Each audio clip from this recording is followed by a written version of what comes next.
Ensinos da multiplicação. Ensinos da multiplicação.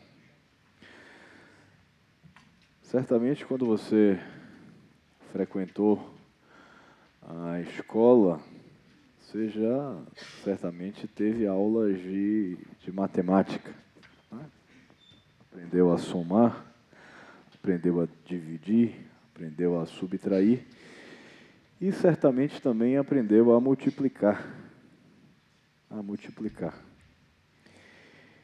E hoje nós vamos ver um pouco acerca dessa multiplicação, talvez não exatamente aos olhos do homem, não aritmeticamente, mas nós vamos ver uma multiplicação um pouquinho diferente, uma multiplicação aos olhos de Deus. Como isso de fato funciona?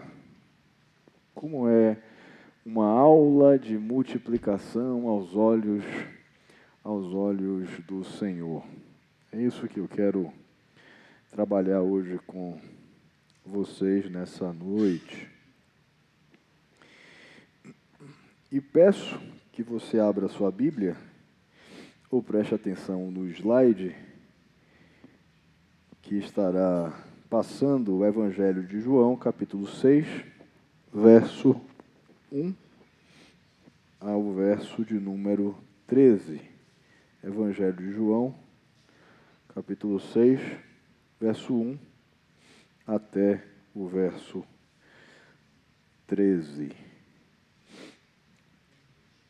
Algum tempo depois, Jesus partiu para a outra margem do mar da Galileia, ou seja, do mar de Tiberíades. E grande multidão continuava a segui-lo, porque vira os sinais miraculosos que ele tinha realizado nos doentes. Então Jesus subiu ao monte e sentou-se com os seus discípulos. Estava próxima a festa judaica da Páscoa. Levantando os olhos e vendo uma grande multidão que se aproximava, Jesus disse a Filipe: onde compraremos pão para esse povo comer? Fez essa pergunta apenas para pô-lo à prova, pois já tinha em mente o que ia fazer. Filipe lhe respondeu: 200 denários não comprariam pão suficiente para que cada um recebesse um pedaço. Outro discípulo, André, irmão de Simão Pedro, tomou a palavra. Aqui está um rapaz com 5 pães de cevada e 2 peixinhos. Mas o que é isso para tanta gente? Disse Jesus: mandem o povo assentar-se. Havia muita grama naquele lugar. E todos se assentaram. Eram cerca de 5.000 homens. Então Jesus tomou os pães, deu graças e os repartiu entre os que estavam assentados, tanto quanto queriam. E fez o mesmo com os peixes. Depois que todos receberam o suficiente para comer, disse aos discípulos: ajuntem os pedaços que sobraram, que nada seja desperdiçado. Então eles os ajuntaram e encheram 12 cestos com pedaços dos 5 pães de cevada deixados por aqueles que tinham comido. Pai, somos pobres, fracos e frágeis, como Tu bem sabes, incapazes de fazer o pouco. Mas ao mesmo tempo que nós sabemos disso, temos a consciência e a certeza que o Teu poder é capaz de produzir vida por meio da Tua palavra e por meio de mensageiros tão deficientes e falhos. Por isso nós te pedimos nessa noite, abençoe o teu povo, dá pão, ainda que pouco seja, que pouco tenhamos, que tu multipliques como fizestes antes. Essa é nossa oração, Senhor, em nome de Jesus. Jesus tinha acabado, irmãos, de fazer o milagre no tanque de Betesda, como atesta o capítulo 5, o capítulo anterior. E ele estava então caminhando para outro lugar. O texto começa dizendo algum tempo depois desse milagre que Jesus acabara de fazer. Aquele homem que estava há anos sentado à beira do poço, sem ter alguém para levá-lo ao poço para ser curado. Jesus então se aproxima daquele homem e o cura. E uma multidão fica extasiada, fica perplexa, porque aquele homem, ele não tinha como andar, era paralítico, e Jesus faz um milagre na vida daquele homem. E muitas pessoas então começam a seguir a Jesus depois de ver aquilo que ele estava realizando. E o texto que nós acabamos de ler, o capítulo 6, verso 1, diz que algum tempo depois, boa parte dos comentaristas que escrevem acerca desse capítulo específico, falam que esse algum tempo depois seria aproximadamente 6 meses depois de ter feito esse milagre no tanque de Betesda. Ele então parte para a outra margem do mar da Galileia, onde faz aquele que talvez seja o mais popular dos milagres de Jesus. É o único milagre contido nos 4 evangelhos. É o único milagre que a gente encontra em Mateus, que a gente encontra em Marcos, que a gente encontra em João e que a gente encontra em Lucas. Nenhum mais é encontrado nos 4 evangelhos, devido à importância que há nesse ensino acerca da multiplicação. Nesse ensino acerca de que o pouco com Deus é igual à abundância. Você está com pouco? Você está com Deus? Então o que você tem não é pouco, o que você tem é abundância, porque Deus é aquele que transforma pouco em muito, irmãos. E Ele transforma de uma forma que não somente te satisfaz, não somente é suficiente, mas ainda sobra. Ele não somente te abençoa o pouco que você tem, mas pessoas ainda vão se aproximar de você e receber um pouquinho, porque é um pouquinho daquilo que você está recebendo, porque Jesus fez mais do que era suficiente para você. Esse é o princípio da multiplicação. Deus, Ele, do pouco, Ele faz muito. E é interessante que a multiplicação aos olhos de Deus, Ele não transforma pouco, Ele não transforma 2 pães em 4 pães.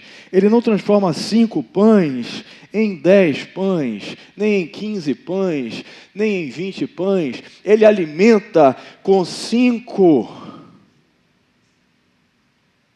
pães.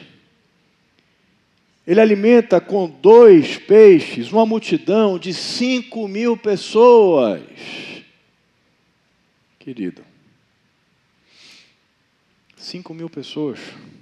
E quando nós falamos biblicamente em 5.000 pessoas, quando o autor sagrado fala acerca de 5.000 pessoas, não está contando nem mulheres nem crianças. Ou seja, certamente daria mais de 10.000 pessoas ali, que estavam reunidas ao redor de Jesus e que foram supridas das suas necessidades a partir de 5 pãezinhos e 2 peixinhos. A multiplicação que Jesus faz é diferente da nossa. Aqueles poucos pães, aqueles poucos peixes que não tinham caloria suficiente para talvez alimentar uma família, alimenta 5.000 pessoas e ainda sobra, segundo o relato bíblico, 12 cestos com pedaços dos 5 pães. O primeiro ponto da nossa mensagem é fazendo o bem de uma margem à outra. Nós já falamos inicialmente que Jesus ele deixa uma margem onde ele cura e passa para uma outra margem do mar da Galileia, onde ele supre. Jesus, de uma margem à outra, ele está fazendo o bem. De uma margem à outra. Independente do lugar onde ele esteja, ele está abençoando, ele está fazendo o bem. Ele é diferente um pouquinho da gente. Às vezes nós não somos exatamente como Jesus. Às vezes, em uma margem nós fazemos coisas boas, na outra margem nós não fazemos coisas tão boas assim. Mas esse ensino de Jesus me incentiva, me impulsiona a querer ser como Ele, a querer ser crente, a querer ser cristão, onde quer que eu esteja, em qual margem eu estiver, lá eu quero ser bênção. Foi falado aqui, na nossa introdução de culto, que não adianta estar na igreja se a gente não está fazendo o que Jesus orientou que a sua igreja fizesse. Não adianta estar em determinados lugares, ser de uma forma, e em outros lugares ser de outra. Jesus era coerente. Jesus ele fazia o bem onde quer que ele estivesse. Jesus ele era bênção onde quer que ele se encontrasse. Isso chama-se coerência. Ele era coerente. Ele era coerente. E quão bom seria que a nossa coerência ela fosse cada vez mais desenvolvida. Que a gente fosse cada dia mais coerente com os nossos discursos, com os nossos princípios, com a nossa fé. Sendo cristão, sendo discípulo de Jesus, seja em qual margem nós estejamos.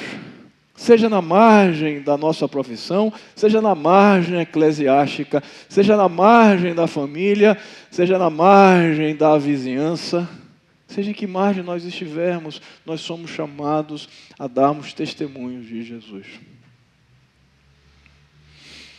De uma margem a outra, em todos os momentos, em todas as ocasiões, em todos os lugares. Todo lugar é santo se nós estivermos com Deus. Onde você colocar a planta do seu pé, esse lugar é santo. Não existe lugar mais santo do que outro. Não existe lugar onde Deus se manifesta, lugar onde Deus não se manifesta. Deus se manifesta de uma margem a outra. Em todos os locais, em todos os cantos, em todo lugar onde haja alguém com o coração aberto para recebê-lo. E esse é o nosso grande desafio. Wesley dizia, perguntaram, Wesley, qual é o seu raio de ação? Onde é que você exerce o seu ministério? Ele disse, a minha paróquia é o mundo. O mundo é a nossa paróquia. É no mundo que nós devemos manifestar a graça, a glória e o poder de Jesus Cristo. Ser semblante de Cristo onde quer que nós estejamos. De uma margem a outra. de uma margem a outra. Durante o começo da minha vida, eu advoguei durante alguns anos, talvez uns 5 anos, advoguei de maneira mais ostensiva. E as pessoas chegavam para mim e perguntavam: como é que você pode ser advogado e cristão ao mesmo tempo?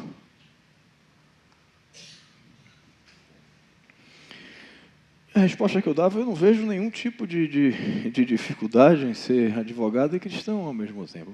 Por que você está me perguntando isso? Não, porque advogado tem que mentir, tem que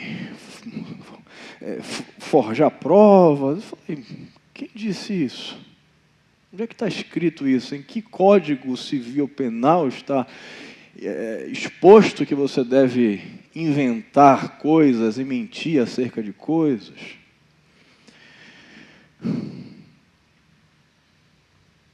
E, modéstia à parte, sempre tive êxitos nos meus processos, sem contar uma mentira sequer, prezando pela verdade, prezando pela ética jurídica, pela moral e pela coerência de vida. A coerência. Qualquer escritor sabe que uma das bases da escrita de um bom escritor é a coerência. Coerência com aquilo que você está escrevendo. Não adianta você dizer que A é B, depois, mais adiante, você diz que A é C. É incoerente. Nós somos chamados para sermos coerentes em tudo que a gente fizer, de uma margem a outra, irmãos. De uma margem a outra. Algum tempo atrás havia um guru espírita que ele fazia milagres e movimentos e curava um, curava outro e mas fazia sempre em um determinado lugar, só fazia ali, só fazia naquele ambiente, só fazia naquela localidade, só fazia naquela região, só fazia naquele quarto específico. Jesus não. Jesus fazia em todos os lugares. Jesus é irredutível a locais. Jesus está além de locais. Ele é onipotente, Ele é onisciente, Ele é onipresente, Ele está em todos os lugares. Talvez o nosso coração não esteja, mas Ele está. E se o nosso coração estiver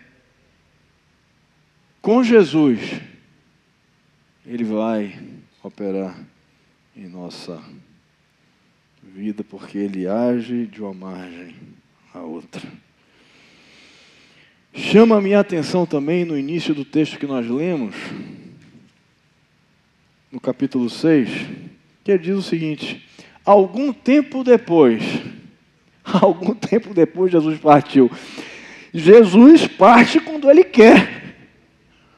Ele vai fazer o milagre do jeito que Ele quiser, na hora que Ele quiser, em um tempo determinado ou algum tempo depois. E o texto aqui é liso ao dizer algum tempo depois. Tudo tem um tempo certo. Não era o momento de Ele fazer o que não deveria fazer. No kairós de Deus, Ele parte então e faz o maior milagre de todos os tempos. A multiplicação dos pães e dos peixes algum tempo depois. E nós, como cristãos, precisamos entender na nossa vida que tudo tem um tempo certo. Tudo tem um tempo adequado. Às vezes não é no nosso tempo. Às vezes é algum tempo depois. Às vezes é depois de alguns minutinhos, às vezes é depois de algumas horas, às vezes é depois de alguns meses, às vezes é quando você nem espera mais, é ali que Deus Ele age. E essa é a soberania de Deus. Tudo tem o tempo certo, é no tempo dEle, é no tempo do Senhor que as coisas acontecem, não é no nosso tempo. E quando as coisas são feitas no Senhor, mesmo que pareçam estar atrasadas, irmão, está no tempo certo. Às vezes a gente pode olhar para a nossa vida e dizer assim, mas está atrasado. Mas eu já estou esperando aqui há muito tempo. Mas essa fila não anda, a minha hora não chega, o meu tempo está atrasado, já deveria ter vindo antes. A cura não aconteceu no tempo que eu gostaria. Está doendo já há muito tempo, não está curando. Esse problema não passa, essa situação vai se repetindo. Eu continuo sendo derrotado, eu continuo sendo exprimido e as coisas não estão passando, mas o que fazer? Por que Deus não vem? Por que Deus não chega? Por que Deus não aparece? É porque Deus, às vezes, só vem algum tempo depois. E esse algum tempo depois é o tempo exato que as coisas devem acontecer. Porque o tempo de Deus é o tempo certo. E nós sempre entramos nessa crise de querer que as coisas sejam no meu tempo, do meu jeito, a minha forma. Lembra do que aconteceu com Lázaro? Lembra do que aconteceu com Lázaro? Maria e Marta. Jesus, meu amigo, meu irmão está doente, vem para cá orar por ele, para ele viver. E o texto bíblico diz que Jesus não vai. O texto diz que Jesus não vai. O tempo diz que Jesus não vai porque ele só ia um tempo depois, quando ele quisesse, da maneira que ele quisesse, do jeito que ele quisesse e desejasse. E ele chegou algum tempo depois. E quando chegou, o irmão já estava morto. E as irmãs ficaram desesperadas. E as irmãs disseram para Jesus, agora já era, não tem mais jeito. Agora não precisa nem mais vir, Jesus, agora pode ir embora. Você chegou algum tempo depois. Você não chegou no tempo que deveria. Você tinha que vir quando ele estava vivo. E não agora.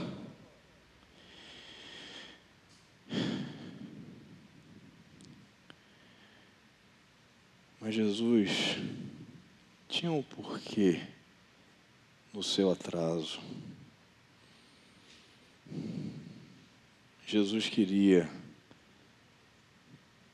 não curar. Ele queria fazer algo muito maior para Lázaro. E talvez ele queira fazer algo muito maior para você também. E Lázaro, depois de 3 dias morto, ele é ressuscitado. Porque o tempo depois de Jesus é o tempo adequado das coisas acontecerem.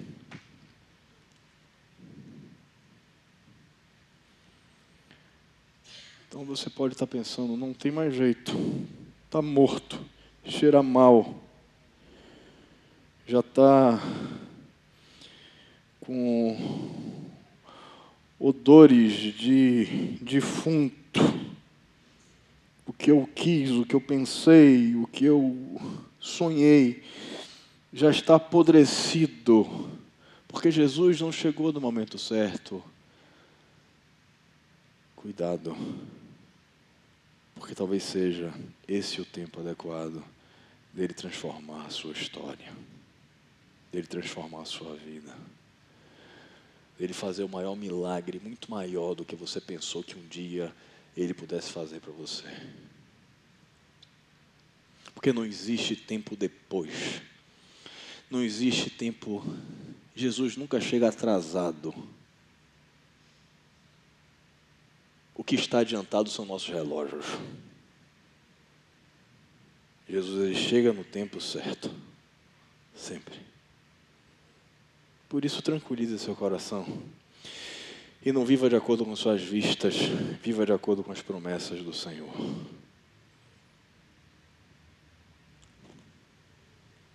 Ponto 2. Multidões podem seguir a Jesus sem amá-lo. E grande multidão continuava a segui-lo. Vírgula. O autor sagrado, João, ele queria explicar por que aquela multidão continuava a segui-lo. Então ele diz: e grande multidão continuava a segui-lo, porque vira os sinais miraculosos que ele tinha realizado nos doentes. É por isso que seguia. Não é porque amava, não é porque queria junto, não é porque queria parceria, não é porque eu estava submisso, não é porque eu estava apaixonado por ele, não é porque ele era senhor de todas as coisas, não é porque tinha se rendido completamente a seus pés, não, é porque queria tirar um pedacinho de Jesus. Por isso, tirar um taquinho, aproveitar um pouquinho daquele homem que fazia milagres, que curava, que abençoava, que fazia isso, que fazia aquilo, e as multidões estavam fervorosas por estar perto daquele homem que fazia as coisas acontecerem, que fazia o sobrenatural, que fazia o rebuliço, que era famoso, que todo mundo falava nele, que curava um, que curava outro, que provia para um, que provia para outro, mas não tinha amor.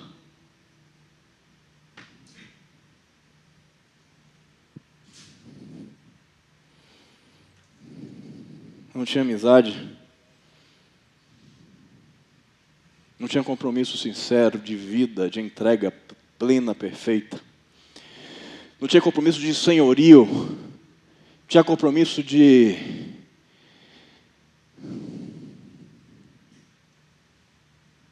interesse.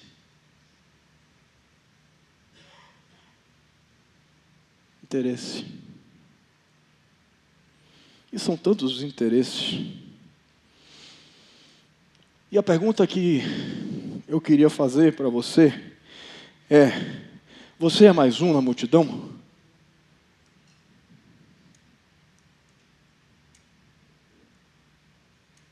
Você segue a Jesus por quê?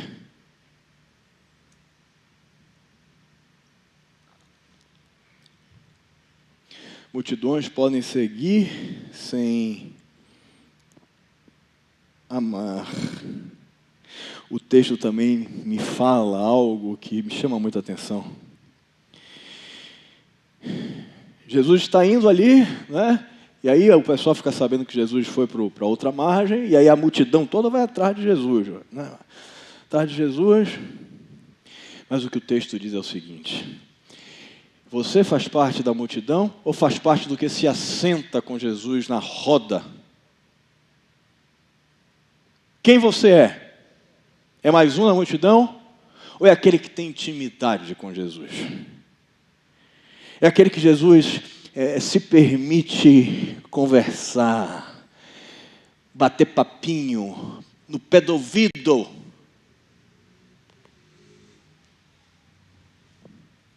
Olha o que o texto diz.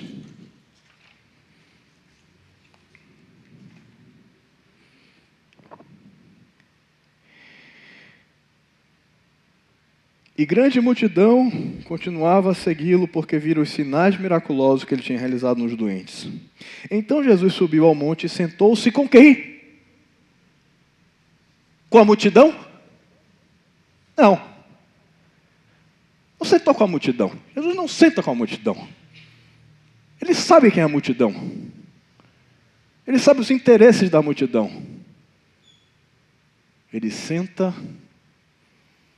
com os seus discípulos. E aqui faz toda a diferença. Que tipo de cristão você é? O que faz parte da multidão ou o que faz parte daqueles que se sentam, que comem com Jesus, que conversam com Jesus, que vivem com Jesus, que tem intimidade com Jesus, que está todo dia com Jesus, que tem tempo gasto todo momento com Jesus? Ou a multidão que de vez em quando vai lá, aparece? Por favor, Jesus, eu estou com meu filho está doente aqui. Está com um problema de ouvido. Cura ele, Jesus, por favor. Jesus, eu estou precisando de um negócio aqui. Você pode, por favor, me satisfazer aqui?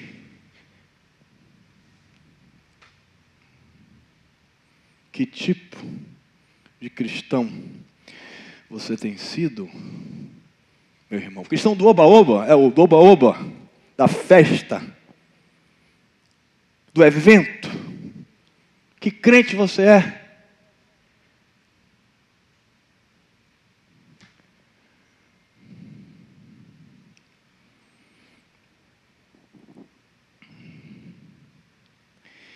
Sentou-se com os seus discípulos. Aqui faz toda a diferença. Aqui é o fio que separa a multidão dos amigos. É aqui que separa os interesseiros daqueles que amam, daqueles que querem tirar um pedacinho de Jesus, daqueles que querem Jesus.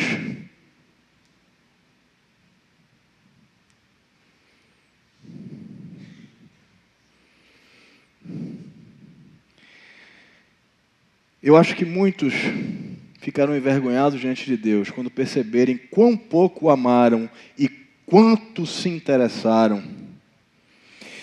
Se interessaram por Jesus, às vezes, como aqueles que se interessam pelos mais ricos, pelos mais influentes, pelos mais importantes, por aqueles que podem gerar algum tipo de benefício para eles.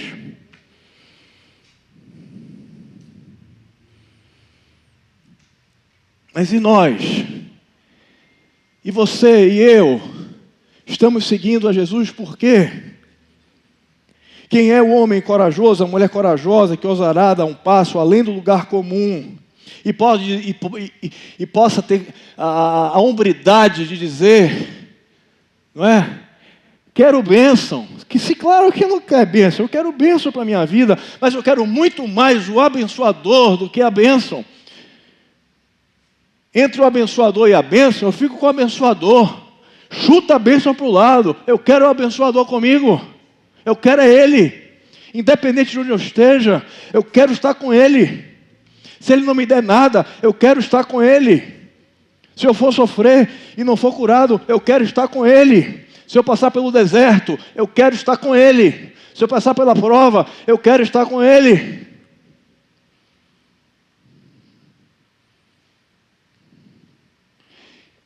E nós vivemos o Evangelho e somos ensinados a vivermos evangelhos à la multidão.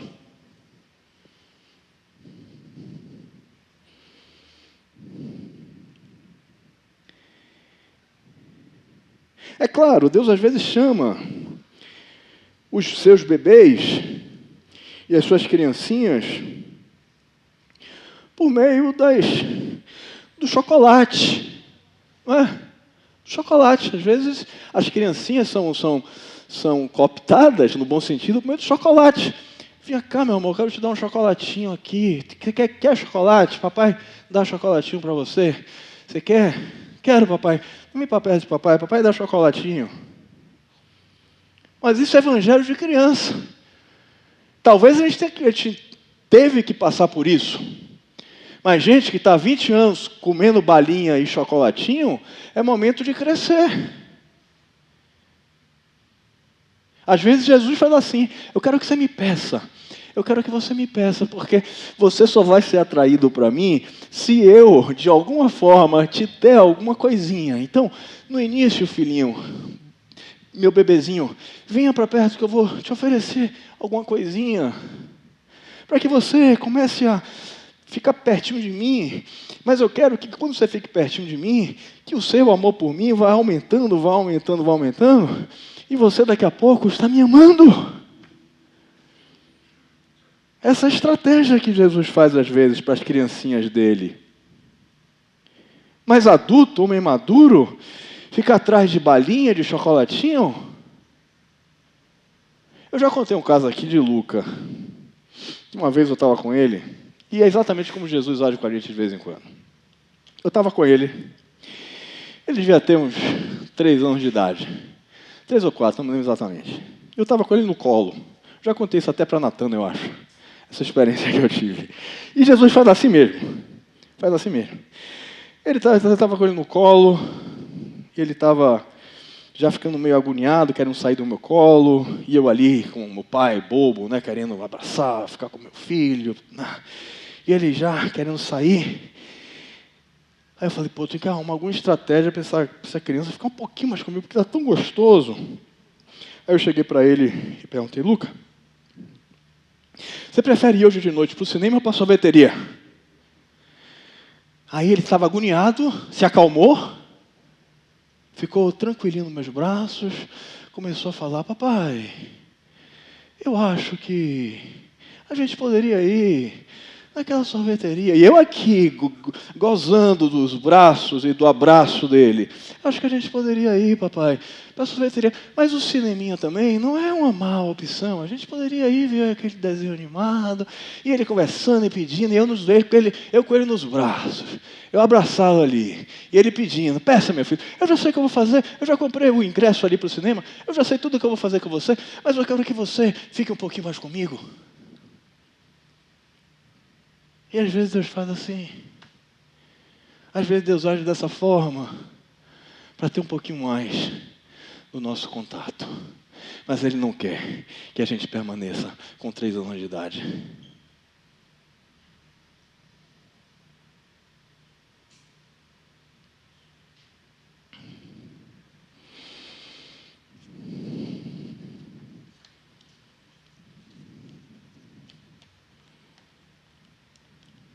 Finalmente, diga adeus ao negativismo. E aqui eu vou explicar para você o que é que eu aprendo com esse texto em relação ao negativismo. Levantando os olhos e vendo uma grande multidão que se aproximava, Jesus disse a Filipe, onde compraremos pão para esse povo comer? Veja que Jesus ele é malandro também, no bom sentido. Olha o que o texto faz. Fez essa pergunta apenas para pô-lo à prova, pois já tinha em mente o que ia fazer. Ele fez essa pergunta para pô-lo, ele já sabia o que ia fazer. Ele já sabia qual era o itinerário. Ele já sabia o que é que ia acontecer. E aí ele lança o problema. E aí ele lança o problema, às vezes, para ver a reação daquele povo. E às vezes ele lança problema para mim e para você, para ver qual vai ser a nossa reação. Como é que a gente vai agir? Como é que a gente vai se portar diante da situação específica? Como é que a gente vai se relacionar com o problema? Pois já tinha em mente o que ia fazer.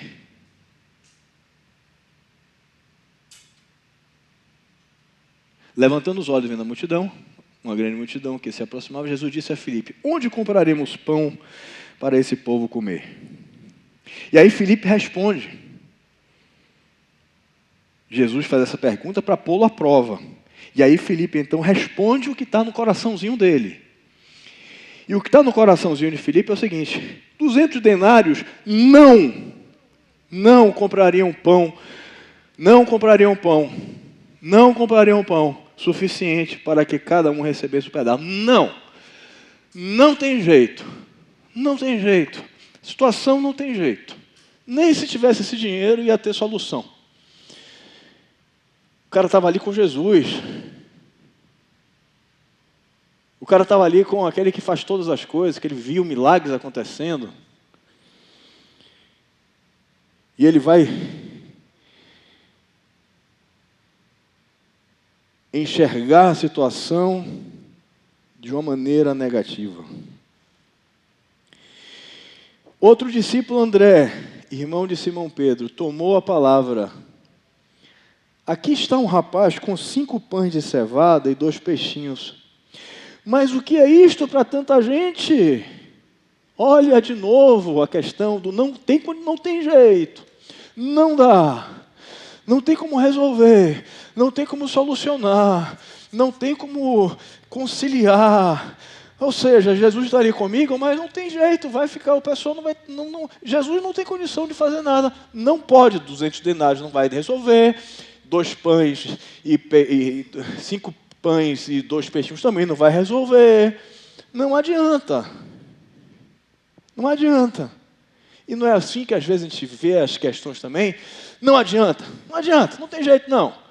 Tudo tá errado. Eu sei que eu estou com Jesus. Eu sei que Jesus é meu parceiro.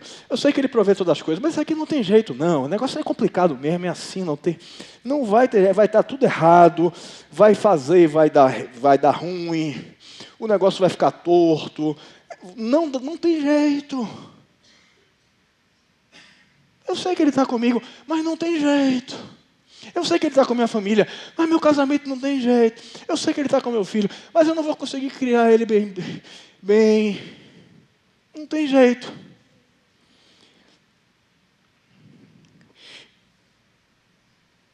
Disse Jesus, mandem o povo assentar-se. E eu aprendo com isso, que antes de Jesus fazer milagres, Ele quer que a gente sente.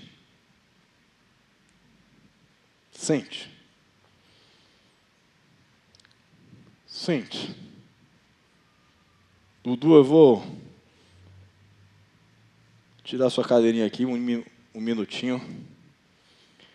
Mas às vezes, antes de Jesus fazer qualquer coisa, Ele quer que você faça isso aqui, ó.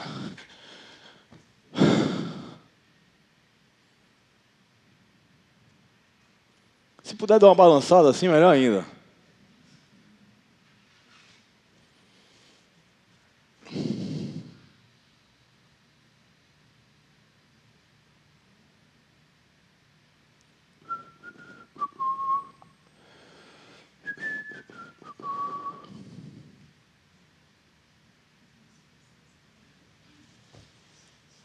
É assim. Mas a gente fica... Meu Deus do céu. O que vai acontecer?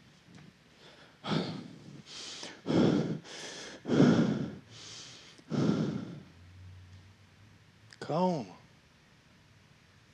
É Deus que está no negócio. É Deus que está no processo. É Ele que está com você. É Ele que está junto. É Ele que te guarda. É Ele que está sentado do seu lado. Não tem por que temer. Não tem por que se desesperar. Não tem por que se preocupar. Não tem por que ficar ansioso. Você só precisa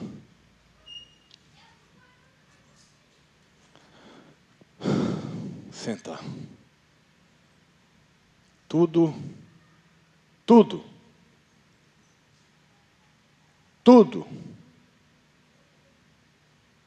vai dar certo.